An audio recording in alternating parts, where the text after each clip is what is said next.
Stepping off the porch stoop. Hey guys, Kevin here, 8 o'clock Tomato Talk. September 8th, Zone 6B, Southern Indiana. Walking over, now we're at the raised bed. Just a quick flyby here. Just showing it to you because our focus on this video today is not going to be this. Things are doing good, by the way. It's safe under the shade cloth there. The containers of carrots are looking good as well.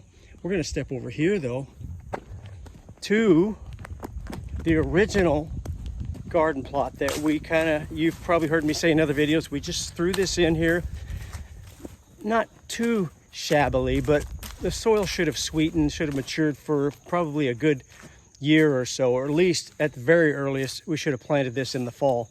But we stuck spring and summer stuff in here. Some did okay, some did not do so good. So I'm going to give you a quick video of the before, because we're going to clean this up, and then I'm going to come back and have another part of this video showing you what it looks like afterwards, and we'll do a little tour of the garden. So real quickly, you can see, got my pepper plants out, some pepper plants out here from the pots already.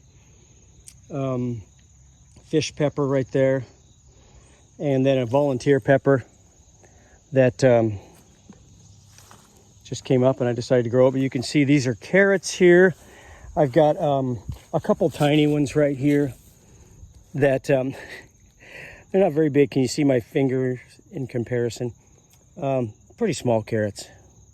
So I'm going to clean this carrot bed out. All these weeds here. I've got some flowers I want to leave here in here. Some wildflowers, some not. There's some bone set right there I'll leave for the pollinators this late summer, early fall. That's a nice weed to leave around. I got cardinal vine growing in here. The cukes are a shambles. There's one or so left. I'm going to clean these up, leave a few vines probably. Peppers or tomatoes are doing all right. Going to prune those up a little bit. Going to get rid of all these weeds. Way back in the mess here is a hugelkultur. You can see it right there just beyond this tomato plant right here. It's just crazy. I've got sweet potatoes, pepper volunteers that came up. I've got a couple of squash that I'm going to get rid of because they're done. They've had their day. So it's just time. So I'll see you guys in a little bit for the second half of this. We'll have this baby all cleaned up and we'll do a little garden tour. I'm excited about that. My first official garden tour on 8 o'clock Tomato Talk. So talk to you soon. All right, stepping over, back to round 2 of the garden tour. So yeah, I was just thinking as I was doing this, guys, you know, we were fortunate enough to have a big area to plant in. It was all flat and everything in California, zone 9, so we could grow almost year-round, pretty much year-round, with a couple floating row covers, just plastic over frames. We had about 2,500 square foot garden area to work with, and we were blessed with topsoil that was at, that'll be another video tale, but at our disposal, right on the property, that wasn't where we wanted it, but was very close to where we wanted it. Here, oddly enough, with all these woods and stuff around, I'm still with this garden plot. I was thinking we had to really struggle to get some dirt in here. So I think you know the story. We sliced the sod off of it, moved it aside, dug down a little bit, sort of did what they call a double dig type of situation, dug another layer underneath the sod layer, put the sod back in that trench upside down, filled that with the dirt that we took out, topsoil from another area that was a little bit better, and then a thin layer of shredded leaves, and then some composted horse manure, and just a thin layer at that, maybe an inch or so from a neighbor. We were trying to spread it too thin. So that start small, think big thing, I wasn't really following my own mantra there. We started medium and thought bigger or whatever, but hence the sort of spindly plants this year, but we did pretty good all in all. It just was really rushing it into the soil. Didn't give all those layers a chance to really marry together and work themselves into each other and kind of create just that real rich potpourri similar to the woods that you should be planting into when we're trying to do like a no-till thing, which I'm a proponent of, the no-till. So I got to show you something first before we start the tour. This is what happens when you have too many projects going on the first year you move in, and one of them is a too big the first time around garden plot.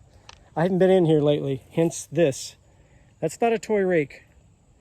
That is like a 3.5 foot tall by the same 3.5 feet wide or so pile of weeds, all from this area right here, all from that. And so, it's just amazing. But I will find a use for those weeds, for sure. I will probably be putting those in the compost. I may even shred some of those today and get them in small enough pieces where they'll really start to break down. So they'll get used somehow. And also this giant squash, I pulled this out too. So you could see that was a just a summer squash it did pretty good, but it was time for it to go. I mean, there's baby trees right here that I was chopping off just now when I was cleaning. This giant amaranth which was, I mean, that's missing its top. It was like 8 or 9 feet tall. So yeah, three solid hours to knock this out. But let's step in. Actually, let's look at these first. These are red yarrow. My wife's the herbalist extraordinaire in our house, but they are a beneficial herb, but also beautiful, great for pollinators. Really pretty plant. There's another yarrow there. So stepping in through the garden gate, we'll look at some flowers that I planted first. We started tons of flowers this early spring, and some of them ended up in the garden because we just needed places to put stuff. That's kind of the way the veggies went, and that's the way the flowers went. Oh, we got a spot here. Let's put them in there. We just, we got real excited when we were looking at the seed catalogs and the bulb magazines this winter. So this is in the mallow family, and I think it's called Zebruna. It should be really tall, but I'm leaning way down to touch the top of it. So next to that is dahlia. These, I think we grew these from seed, but that's pretty good size. We just topped that. My wife deadheaded these. This one's, we've kind of tucked it through the fence right there. So these are all 3 dahlia right here in this area. So yeah, and then there's some more flowers over here. These are smaller dahlias that just didn't quite take. We just stuck them in. This, on the other hand, this zinnia did awesome. This is close to, I'd say 5.5 feet tall. It needs to be deadheaded still, but it did really good. Still shooting out shoots, and just a great plant, a great flower to have in the garden. A couple small marigolds, another great flower to have in the garden. So moving around, we'll just zoom down one side, guys, and then down back the other side.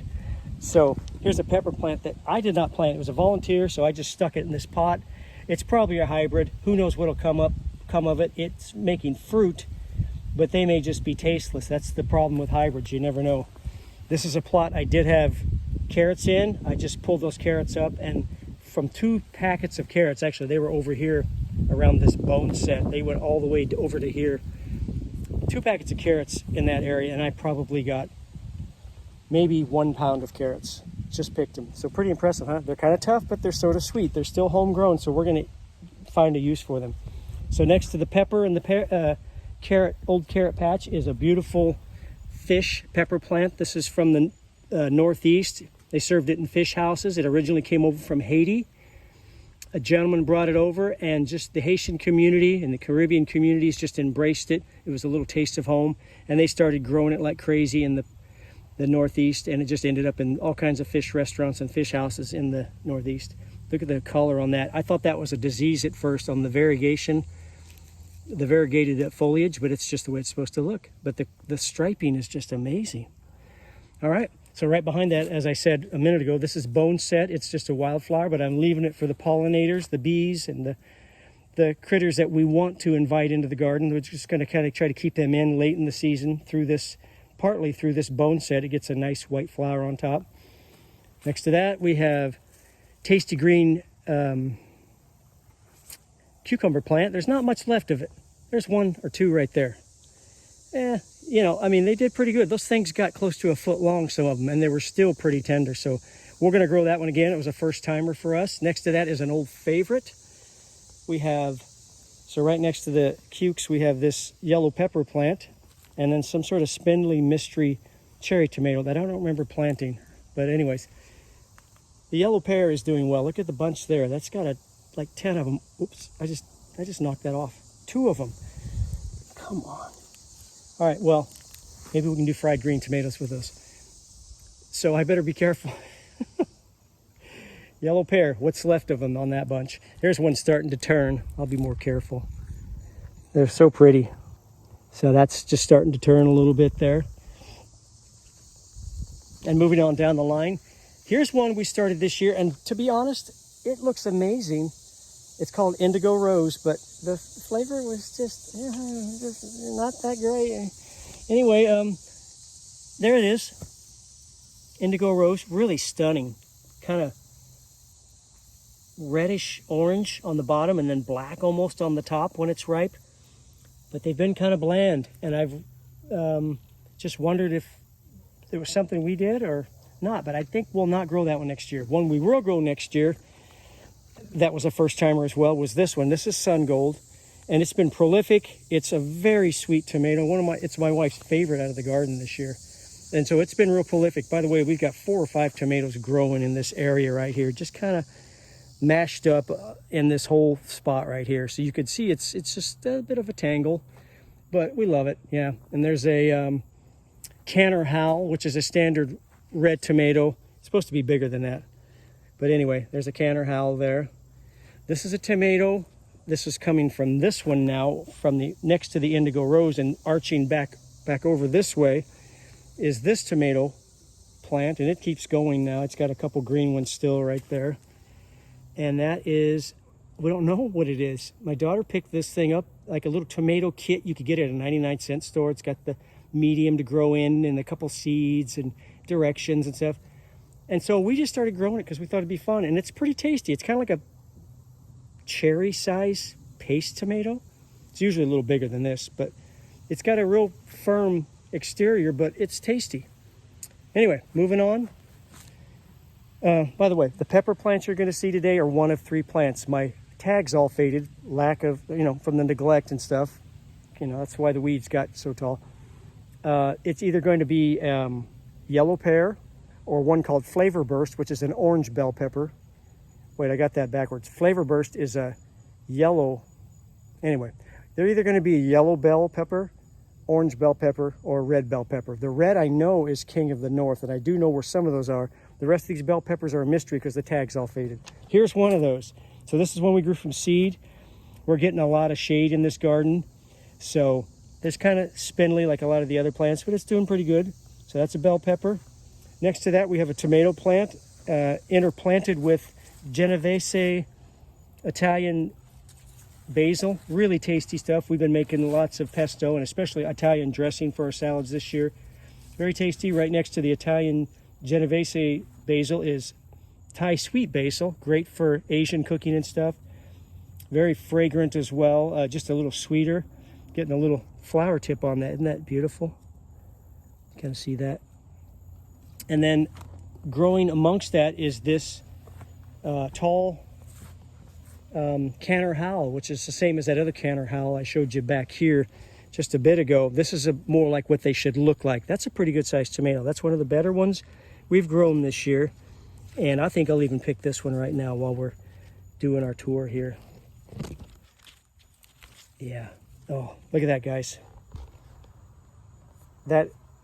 That's maybe a day away. We'll leave that on the counter for a day if we can keep away from it. That's just beautiful. That's a Canner Howell, spelled with a K, not a C, Kanner. They came over from Germany, I think around 1916. I believe we got this one from Seed Savers Exchange, these seeds. And so I'm going to put that right there. Don't let me forget it. Put it right next to the basil. And so they came over from Germany in around 1916. A family brought them over, and the gentleman who was the caretaker of it was in that family, eventually got it to Seed Savers. So that's pretty cool. So yeah, it's doing pretty good, this Canner Howell. Next to it, a couple of Brussels sprouts, remnants of last year's attempt at growing brassicas in this area right here. By the way, this is where I'm going to put my new brassicas, right in here. You can see the soil is, at best, kind of, it's got a lot of clay in it still. This is the soil we didn't let sweeten, and it just, soil builds up over time. And I should know from experience, but I was excited to do it, and so we went ahead and gave it a try. So we need to add a good 3 to 5 inches of compost on top of this year. So there's a couple Brussels sprouts I left in the ground from spring because they seem to be trying to make Brussels sprouts, and they're a super long season brassica. So I'm going to give them a try. I've went this far, even though they're bug ridden and everything. So over here now, next to it, another German variety tomato. This is called Blondkopfchen. Don't ask me to pronounce it again, or especially to spell it. It's BLO something. Blondkopfchen, I think it means little blonde-haired girl in Germany. That's a loose translation. So just like the Canner Hal, this one came over from Germany as well. And it's just loaded with little yellow, well, they will turn yellow, cherry tomatoes. You can see right there, my hand's on like well over a dozen of them right there. And they're just still producing fruit and more fruit. And as it gets taller, this thing's at least 6.5 feet tall, really coming on as the season is getting cooler. Next to that, we have fennel. And I'm leaving that for a couple reasons. One is obviously we want to save the seeds this winter. And secondly, my daughter, she is an official station, I believe you'd call it, for butterflies, monarchs, yellow swallowtail, black swallowtail, etc. And she's really has become quite the butterfly expert. So I leave these here because turns out the swallowtails, both the black and the yellow variety, love these plants. If I could find one on there, I'd show you. But of course, I could find 10 when I wasn't filming. But anyways, this is all fennel right here that I'm going to save for her, because every time I spot a couple of those caterpillars, she comes over and snips them off. And she has a little house structure she puts them in for her little kiddos, and they get to do a little class thing learning about the life cycle of butterflies. It's very fascinating. So anyways, there's that. Next to that, we have a little Charente, I believe it is, a French cantaloupe, a true French cantaloupe, very tiny. The only other one I grew this year got eaten by a vole, I think. Next to that, some beans. And you can see they look kind of limp. That's because down here, you can see where I watered. I accidentally pulled it up when I was weeding. So let's see how these babies do. They're Kentucky Wonder. They don't look so hot right now. We'll give them a day. Maybe the cool of the night will revive them again. I stuck them right back in and watered them deeply. But that's kind of cool how they're arching over like that. And then this other side over here, those are as well Kentucky Wonder pole beans. And they're doing pretty good. You can see there's some that are ready to be picked here. There's a pretty decent one there. Yeah, there's another one tucked inside there. Yeah, so those are nice. I'll eat them fresh sometimes right out in the garden. They're so tasty. Yeah, very nice. There's another one right there. So cool, these are doing good. So let's sneak back up a little bit more. Another half barrel with Genovese basil and the sweet Thai basil. And look at this. I've been waiting. These two plants, just kind of follow my finger up. I've been waiting like 4.5, 5 months for this one tomato because of the shade we get here. Too much shade in this area. So we have two issues in this plot. One, the soil was rushed. Didn't have enough good medium to plant into. Secondly, the sunlight issue. We probably get maybe 6 hours of sunlight here, and that's kind of pushing it for tomatoes. Maybe even less than that. But I have trimmed some of the surrounding trees, and that's helped. But I think next year this will be more for shade-loving stuff. I'll hope to get tomatoes over there, or just pick select areas in this garden plot to plant stuff like tomatoes. But I've been waiting a long time for this one Aunt Ruby's German green. This one stays green. It should grow to a pound if it's growing textbook size. I doubt if this one will, but I'm hoping to get at least one. All right, now I'm excited, guys, because I'm going to show you the hugelkultur. So you can see it right here.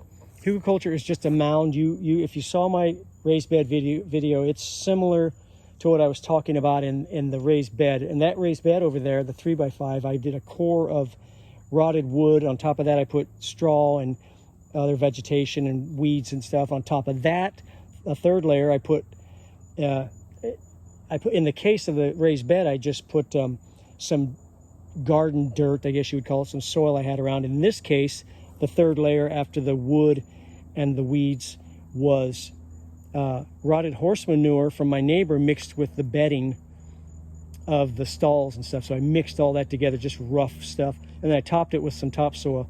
Once again, kind of rushed it. But you know what? I got this water pumpkin that's growing in here, growing right up onto here. And it's rooting in there because, pumpkins do root. as they grow, they send out roots along their stems. So that's a pretty good size, guy. That's bigger than my bigger than a softball already. And that's called Long Island cheese, by the way. Long Island cheese, so it's shaped like a cheese wheel of cheese. Anyway, and so we got sweet potatoes in here, so check this out. I discovered this when I was weeding. There's 3 sweet potatoes right there, looking good. So I'm excited about this hugelkultur. It's doing really well. Mostly sweet potatoes is what we're going to be pulling out of here. The squash that I did pull out, I showed you earlier, that was growing in here and it did okay. So yeah, I'm pretty pleased with it. I got some volunteer peppers in there as well. By the way, that back there is my failed attempt at vertical gardening. That's just a free pallet I got from Home Depot. I used black fabric or landscaping fabric behind it to keep the dirt from just falling through the back, and then I just left the front open and packed the dirt in carefully, but didn't do too good. There's one sad mustard green, 1 or 2 growing out of there, and that's about it. So let's finish up here. Some cukes that I was growing. These were Russian pickler, fantastic cuke. We grew them in California. I'll continue to grow those. They're just a great pickling / fresh eating cuke. More vacant area down here that I'm going to see how much sunlight we get this in the next week or 2. I might plant something into that for the fall. Here's some okra, and it's doing pretty good. I'll pick one right here. Got him. Oops, I picked a couple stems too. Anyway, okra. More beans. You can see some beans growing right here. More sun gold tomatoes, just kind of trailing up, and they go all the way up into this craziness here. You can see them ripening way up in there. So, and then there's a couple tomatoes I got from a guy on Facebook. These are Rutgers tomatoes from Rutgers University. They originally did this tomato for canning back in the 20s and 30s, I believe.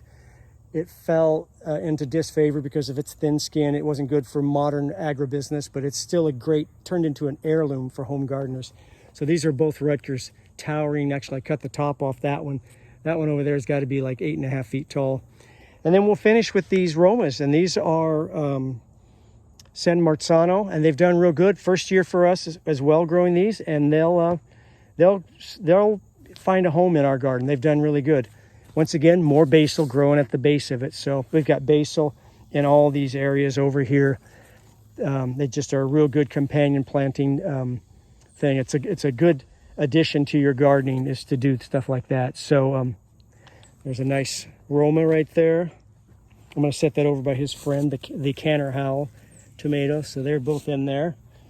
All right. And there's a rosemary bush that we've used occasionally this year for roasting meats and stuff. So there we go. Hope you guys enjoyed that video. It's been a pleasure doing this with you. So stick around. That's my first official home garden tour. So thanks for joining 8 o'clock Tomato Talk, guys. See you later.